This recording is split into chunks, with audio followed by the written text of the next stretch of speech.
Hey everybody, who's ready for another Ultimate Spiders and Magic review?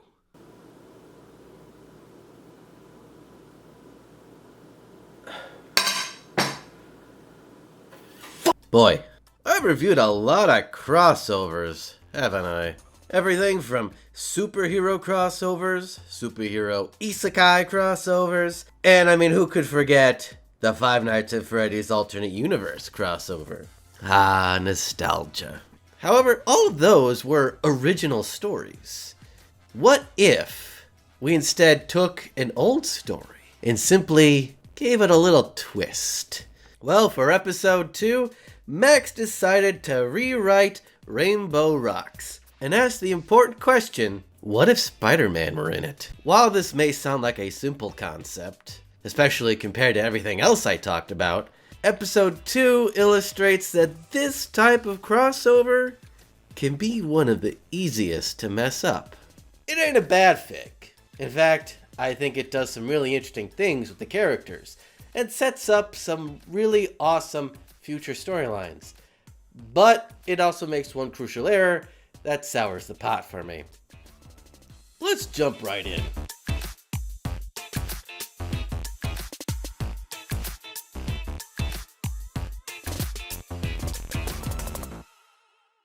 Canterlot High is preparing for its musical showcase.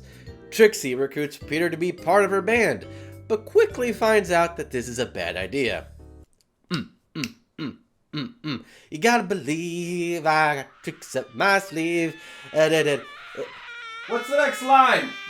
Realizing that this wasn't going to work, she dismisses him from the act, but not before giving Peter her number. Gotta fulfill that shipping quota. With his lack of musical talent, Peter decides to stay out of the competition entirely. And I can't really blame the guy. The last time he was in a musical, he nearly died. By the way, if you don't know the story of the Spider-Man musical, I would highly recommend watching this video. It's fascinating. But not to be outdone by Trixie, Sunset comes along and finally introduces Peter to her friends. But quickly finds out this is a bad idea. Hey, I'm Rainbow Dash. Seriously? That name is a little on the nose, don't you think? Like, did you get that name and then dye your hair? Or do your parents have like a weird sense of humor? I'm just gonna leave. Meanwhile, Adagio, Sonata, and Aria are having a lunch meeting, trying to figure out their next move. With no way back to Equestria, they want to regain their power and rule the world, I guess. To their surprise, Spider-Man just so happens to be swinging in the pursuit of a car thief, much to the hatred of all the onlookers. It turns out that Diamond Tiara's podcast did a lot to tarnish his reputation. The Siren Sisters get a whiff of all this anger and decide that this guy would be their next meal ticket. They follow the scent to Canterlot High, and it plays out like it did in the movie. Sunset meets the trio, they learn about the showcase, convince the school to make it a battle of the bands instead, and turn everyone against each other. Yada yada yada, we all know this by now. Sunset, detecting something fishy about these girls, decides to bring in the big guns. Twilight arrives through the mirror, and it's here where the plot begins to diverge. What's up, girls? It sure has been a while since I was here last. So much has happened. What are you talking about? Well, let's just say you're looking at a married woman. Oh, nice. Was it Flash? You giving him some serious bedroom eyes the last time you were here. What? No, of course not. Wait, which Flash are you talking about? You talking about Sentry or Thompson? Does Sentry even exist in this universe? Okay, whatever, it doesn't matter. About these sirens. You don't need to worry. I've dealt with them before. I can handle this.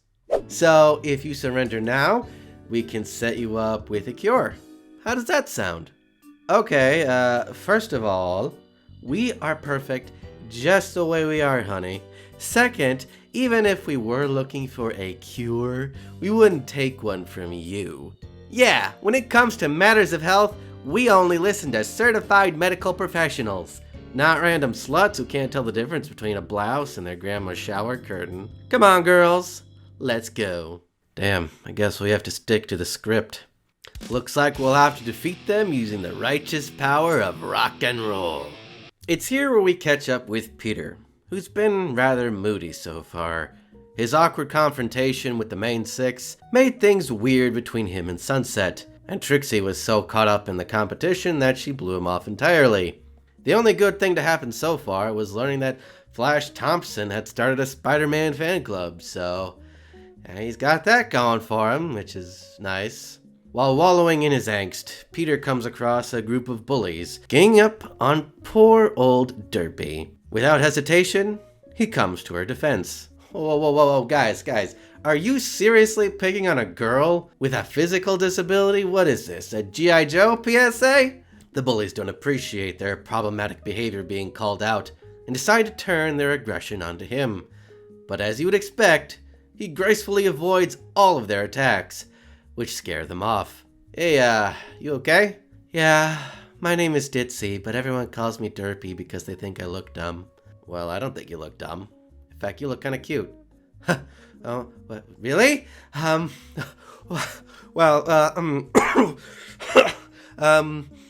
an unrelated note, here's my number. Talk to you later. Okay, bye. Unfortunately, the girl had given the boy an incomplete number, leading him to assume the worst.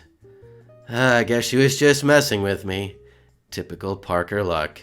Whoa. Seriously? That's your takeaway from all this? What? Sorry. I couldn't deal with the secondhand embarrassment anymore. It's like one of my weaknesses. Oh yeah, no, I get it. Anyway, that girl was totally flirting with you. Do you always assume people are out to get you? Well, I do have a tendency to get under people's skins. Well, maybe if you started giving people the benefit of the doubt, you might stop coming across as a f***ing weirdo.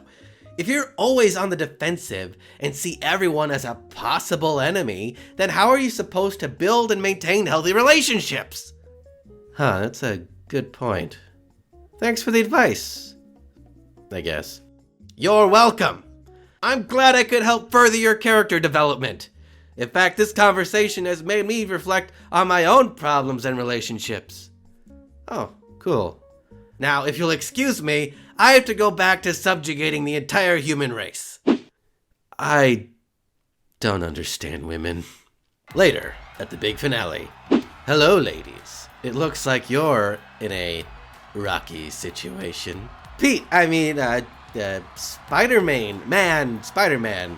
Thank goodness you're here. We've got a big problem. Hey, wait. How are you not hypnotized right now? You know, with the sirens doing their song?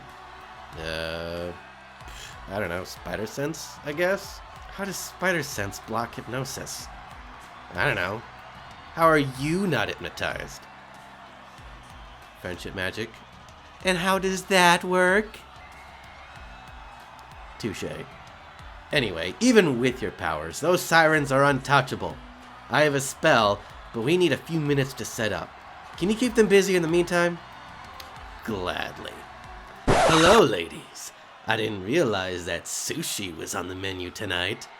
Ah, Spider-Man, come to save the day? Well, it's no use. Your anger and sadness alone could power us for an entire millennium.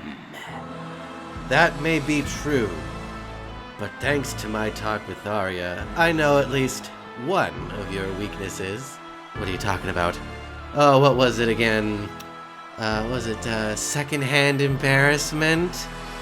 Oh, Tell me, ladies, have you ever seen a Goofy movie? 'Cause it's one of my favorites.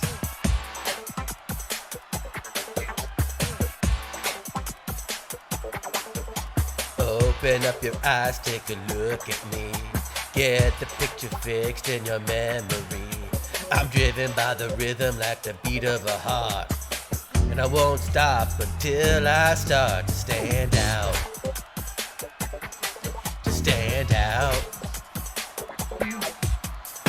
Some people settle for the typical thing, living all their lives waiting in the wings. Ain't a question of if, just a matter of time before I move to the front of the line. Once you're watching every move that I make, you gotta believe that I got what it takes to stand out. above the crowd, even if I gotta shout out loud. Till mine is the only face you'll see. Gonna stand out, stand out, yeah, stand out. Yeah, yeah, yeah, yeah, stand out. Till mine is the only face you'll see. Gonna stand out till you notice me.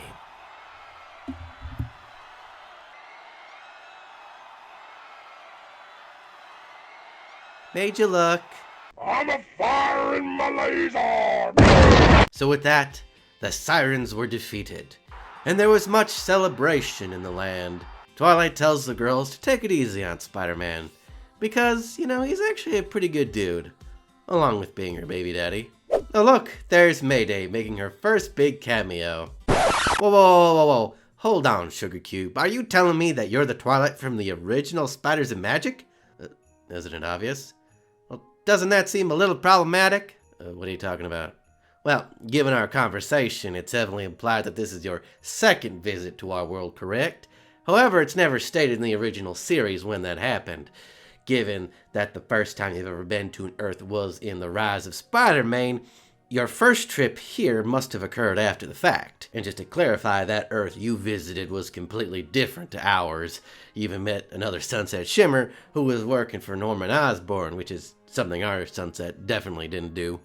Also, you mentioned your marriage to this man as if it were a new development. So you could not have visited after episode 2. Okay, so what does it matter? Maybe I came here between Spiders and Magic 1 and 2. What does it matter? Oh, right. Spiders and Magic 2, right? The one where you were expecting a child? Twilight, were you out here flirting with Flash while you were pregnant with Peter's child? Oh, I see it now. Wow, stabbing Dad suddenly feels a lot less messed up. The next day, Trixie apologizes to Peter for her rude behavior, and their friendship is restored. They're totally platonic, innocent, not romantic whatsoever friendship. Meanwhile, the Dazzlings are not taking their loss gracefully. Adagio takes her anger out on her sisters, Sonata tries her best to play the peacekeeper, but in the end, Arya decides to say, "Screw you guys, I'm out of here." The next day, she comes across Sunset, Trixie, and Ditzy hanging out, and decides to take her shot. "Hey, losers. I know we were just enemies only yesterday, but getting rainbow blasted really puts things into perspective, and now I'd like to be your friend." "Oh, sure, more the merrier." "Great, but one question. Is this like a harem thing? 'Cause I'm not really interested in being a love interest or anything." "No, of course it isn't. I mean, isn't the only reason you're all hanging out is because you have the hots for Peter?" No, it's because we're all, losers. You know, we're the loser brigade. Yeah, sure. So just to be clear, I get to be the platonic friend who keeps things real. Got it? Oh, Trixie used to play that role. And now look at her. You'll fit right in. It's this, or be alone with my thoughts. So that was episode 2. I may have fudged a few of the details for the sake of levity, but I believe I covered my bases. Now, let's get into the spicy opinion part of this video. I love what the author is doing with the side characters. Arya acting as a voice of reason, despite technically being one of the antagonists, was not something I expected. But I loved it. Her confrontation with Peter really stood out to me. The idea that his pessimistic outlook could negatively affect his relationships with his friends and acquaintances felt like a novel concept to me. I'm actually looking forward to seeing more of their friendship in the future. I also love the idea of the Losers Club or Brigade or whatever in general. I've always been a sucker of that trope where a group of outcasts come together to form a found family. And so far, I'm a big fan of all the members. I just hope it doesn't become a weird harem thing where they're all fawning for the attention of their beloved senpai. That is one trope I am acutely, deathly allergic to. I do like that we got to see the original Twilight making an appearance, but as you might have picked up from my recap, her presence does raise some interesting questions about the continuity of the franchise. I didn't like it when the X-Men films started breaking their timelines, and I ain't about to become a hypocrite for some silly fanfiction. Now, do you remember when I said that one specific change didn't gel with me? In case you didn't pick up on it, that change had to do with Sunset Shimmer, or the lack of her to be more precise. Rainbow Rocks was the film that made her shine for the first time. We saw her struggle, her ability to empathize with her friends, and establish herself as the new leader of the Human Six. However, most of these scenes were completely cut in this version of the story, with nothing new to compensate. Sunset's agency in her breakout role was heavily reduced, and it feels kind of bad. I mean, for crying out loud, in the finale, Twilight ends up giving her the microphone, which feels a lot less badass than her taking it unprompted like in the original. For a series where she's supposed to be one of the big players, I'm not sure why her role was diminished in this fashion. I just hope she gets some compensation going forward. And of course, I had to leave the spiciest topic for last: shipping. Given that Maximus is going to draw out the romance with several possible love interests, I've decided to start a new segment just for this series with a very special host.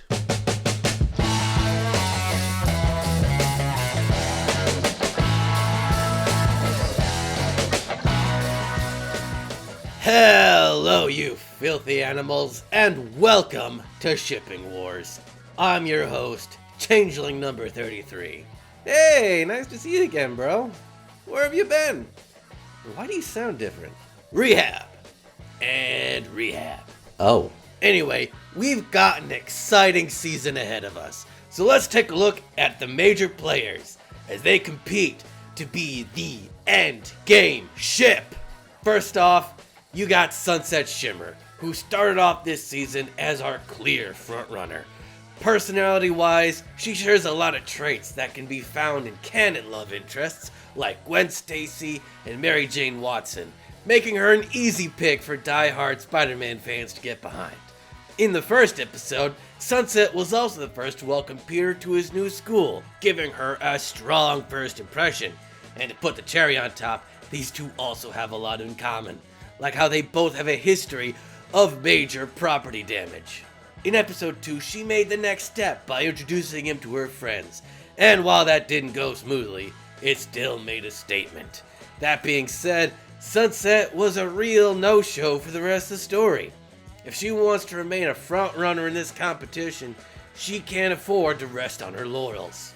Next, we gotta talk about Trixie Lulamoon. This girl had a great performance in the previous season, and it looks like she has no intention of slowing down. These first 2 episodes made it abundantly clear that she would be Peter's first true friend at Canterlot High.